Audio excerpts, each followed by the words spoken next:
ज़माना कदीम की बात है। एक दूर दराज की सल्तनत में एक बादशाह था। उसका नाम था जलालुद्दीन। जलालुद्दीन इतना जालिम था कि लोग उसका नाम लेते हुए भी डरते थे। उसकी आंखें शेर की तरह थीं, उसकी आवाज़ गरजती थी, उसका दिल पत्थर की तरह सख्त था। बादशाह के महल में सोने चांदी के ढेर थे, मगर बाहर लोग भूख से मर रहे थे। बादशाह को अपनी रियाया की कोई परवाह नहीं थी, वो सिर्फ अपनी खुशी चाहता था। बादशाह में एक कानून बनाया था। कानून था, जो भी बादशाह की नज़र में गलती करेगा उसे खौफनाक सज़ा मिलेगी। एक दिन की बात है, एक गरीब किसान बादशाह के महल के सामने से गुजरा। किसान बहुत बूढ़ा था, वो लंगड़ा कर चल रहा था। उसके हाथ में एक टोकरी थी, टोकरी में फल थे। इतने में बादशाह की सवारी आई। बादशाह हाथी पर सवार था। हाथी तेज चल रहा था। बूढ़ा किसान रास्ते से हट न सका। हाथी के सामने आ गया। हाथी रुक गया। बादशाह गुस्से में आ गया। उसने पूछा, ये बूढ़ा कौन है? ये मेरी सवारी के सामने कैसे आया? सिपाहियों ने बूढ़े को पकड़ लिया। बूढ़ा डर गया, वो कांपने लगा। बूढ़े ने कहा, हुजूर माफ कर दें, मैं बूढ़ा हूं, मेरी आंखें कमजोर हैं, मैंने सवारी नहीं देखी। बादशाह ने कहा, तुमने मेरी सवारी रोकी है, ये बड़ा जुर्म है, तुम्हें सजा मिलेगी। बूढ़े ने इल्तिजा की, हुजूर मैं माजूर हूं, मेरी उम्र 70 साल है, मुझे माफ कर दें। मगर बादशाह का दिल न पिसीजा। उसने सिपाहियों को हुक्म दिया, इस बूढ़े को कैद खाने में डाल दो, कल इसे सजा दूंगा। सिपाहियों ने बूढ़े को कैद खाने में डाल दिया। बूढ़ा रोने लगा। उसने कहा, मैं तो सिर्फ अपने घर जा रहा था, मेरी बेटी बीमार है, मैं उसके लिए फल ले जा रहा था। मगर किसी ने उसकी बात ना सुनी। अगले दिन बादशाह ने दरबार लगाया। तमाम वजीर, सिपह सालार और दरबारी हाजिर थे। बादशाह ने हुक्म दिया, बूढ़े को लाओ। सिपाही बूढ़े को लाए। बूढ़े की हालत खराब थी, वो खड़ा भी नहीं हो सकता था। बादशाह ने कहा, इस बूढ़े ने मेरी सवारी रोकी है, ये बड़ा जुर्म है, मैं इसे ऐसी सजा दूंगा कि सब इबरत हासिल करें। एक वजीर ने कहा, हुजूर ये बूढ़ा है, माफ कर दें। बादशाह ने गुस्से से कहा, तुम मेरी बात को चैलेंज कर रहे हो, तुम्हें भी सजा मिलेगी। वजीर डर गया, वो खामोश हो गया। बादशाह ने सोचा, फिर उसने कहा, मैं इस बूढ़े को एक खौफनाक सजा दूंगा। इसे एक कमरे में बंद करो, उस कमरे में एक शेर रखो, शेर भूखा हो। 10 दिन बाद कमरा खोलो, देखो बूढ़ा जिंदा है या शेर ने खा लिया है।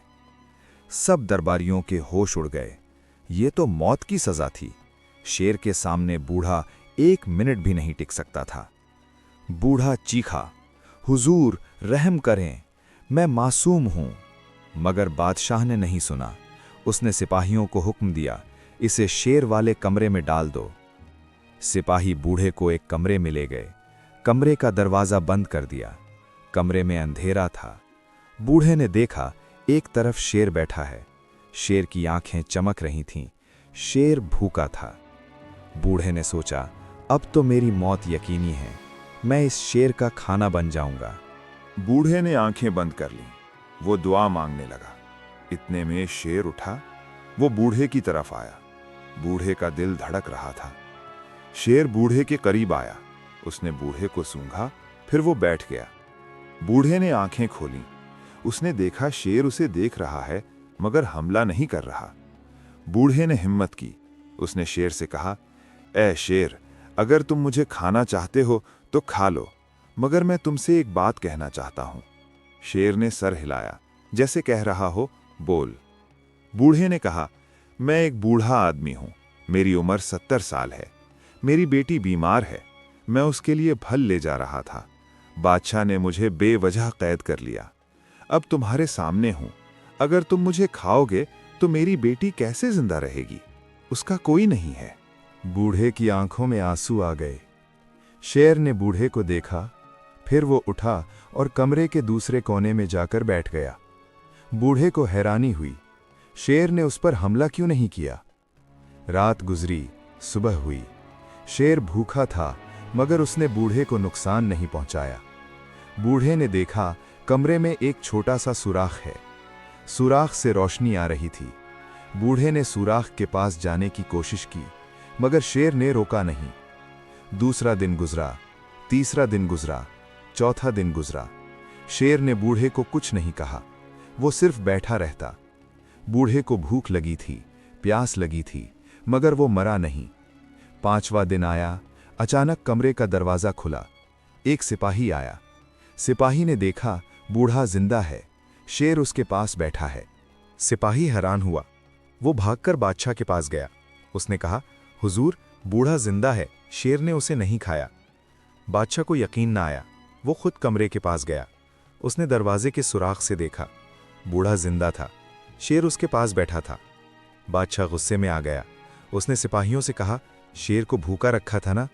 सिपाहियों ने कहा, जी हुजूर, शेर को 5 दिन से कुछ नहीं दिया। बादशाह ने सोचा, ये कैसे मुमकिन है, कोई शेर भूखा हो और इंसान न खाए? बादशाह ने फैसला किया, मैं खुद कमरे में जाऊंगा, मैं देखूंगा क्या होता है। वजीरों ने मना किया, हुजूर, ये खतरनाक है, शेर आपको नुकसान पहुंचा सकता है। मगर बादशाह ने नहीं सुना। उसने कहा, मैं बादशाह हूं, शेर मुझसे डरेगा। बादशाह ने कमरे का दरवाजा खोलने का हुक्म दिया। दरवाजा खुला, बादशाह अंदर गया। सिपाही दरवाजा बंद करके बाहर खड़े हो गए। कमरे में बादशाह ने देखा, बूढ़ा एक तरफ बैठा है, शेर दूसरी तरफ बैठा है। बादशाह ने शेर की तरफ देखा, शेर ने बादशाह की तरफ देखा। बादशाह ने शेर को डांटा, ऐ शेर, मैं तेरा बादशाह हूं, तूने इस बूढ़े को क्यों नहीं खाया? शेर ने कुछ नहीं कहा, वो सिर्फ देखता रहा। बादशाह गुस्से में आया। उसने अपनी तलवार निकाली और शेर की तरफ बढ़ा। इतने में शेर उठा। उसने धाड़ा। धाड़ इतनी जोरदार थी कि बादशाह के कान फट गए। बादशाह डर गया। उसकी तलवार हाथ से गिर गई। शेर आहिस्ता आहिस्ता बादशाह की तरफ आया। बादशाह पीछे हटने लगा, मगर कमरे में जगह कम थी। शेर बादशाह के करीब आया। उसने बादशाह को देखा, फिर उसने पंजा उठाया। बादशाह ने सोचा, अब मैं मर जाऊंगा, मगर शेर ने पंजा नहीं मारा। उसने सिर्फ बादशाह के ताज को हाथ लगाया। ताज गिर गया। फिर शेर वापस जाकर बैठ गया। बूढ़ा बोला, हुजूर, इस शेर ने मुझे नहीं खाया, क्योंकि इसका दिल रहम से भरा है। इसे मालूम है मैं मासूम हूं। बादशाह ने बूढ़े की तरफ देखा। बूढ़े की आंखों में दर्द था, मगर गुस्सा नहीं था। बादशाह ने सोचा, ये शेर भूखा है, मगर इसने बूढ़े को नहीं खाया। मैं बादशाह हूं, मगर मैंने बूढ़े पर जुल्म किया, शेर से भी बदतर हूं। बादशाह को शर्मिंदगी हुई। उसने बूढ़े से कहा, माफ करना, मैंने तुम पर जुल्म किया। बूढ़े ने कहा, हुजूर, माफ करना आपका काम है, मैं तो एक गरीब आदमी हूं। बादशाह ने कमरे का दरवाजा खटखटाया। सिपाहियों ने दरवाजा खोला। बादशाह बाहर आया। उसने हुक्म दिया, बूढ़े को आज़ाद करो, उसे इज्जत से घर पहुंचाओ। सिपाहियों ने बूढ़े को आज़ाद किया। बूढ़े को नहला धुलाकर नए कपड़े पहनाए, उसे खाना दिया, फिर घर पहुंचा दिया। बादशाह ने शेर को भी आज़ाद किया। शेर को जंगल में छोड़ दिया। अगले दिन बादशाह ने दरबार लगाया। उसने सब दरबारियों से कहा, मैंने बड़ी गलती की है, मैं जालिम था, मैंने बेगुनाहों को सताया, अब मैं अपनी जिंदगी बदलता हूं। बादशाह ने तमाम जालिमाना कवानीन खत्म कर दिए, गरीबों की मदद की, कैद खानों को खाली करवाया, इंसाफ का निजाम बनाया। कुछ सालों में सल्तनत खुशहाल हो गई। लोग खुश थे, बादशाह नेक बन गया। एक दिन वही बूढ़ा बादशाह से मिलने आया। बूढ़े की बेटी अब ठीक हो चुकी थी। बूढ़े ने बादशाह को तोहफा दिया, एक छोटा सा पौधा। बूढ़े ने कहा, हुजूर, ये पौधा लगाएं, जब भी आप इसे देखें याद रखें कि रहम करना अच्छी चीज है। बादशाह ने अपनी बाकी जिंदगी नेकी में गुजारी। वो बूढ़ा हुआ, मगर लोग उसे नेक बादशाह के नाम से याद करते थे। खत्म। ये कहानी हमें 2 सबक देती है। पहला सबक, जुल्म हमेशा बुरा होता है। दूसरा सबक, रहम करना अच्छी चीज है।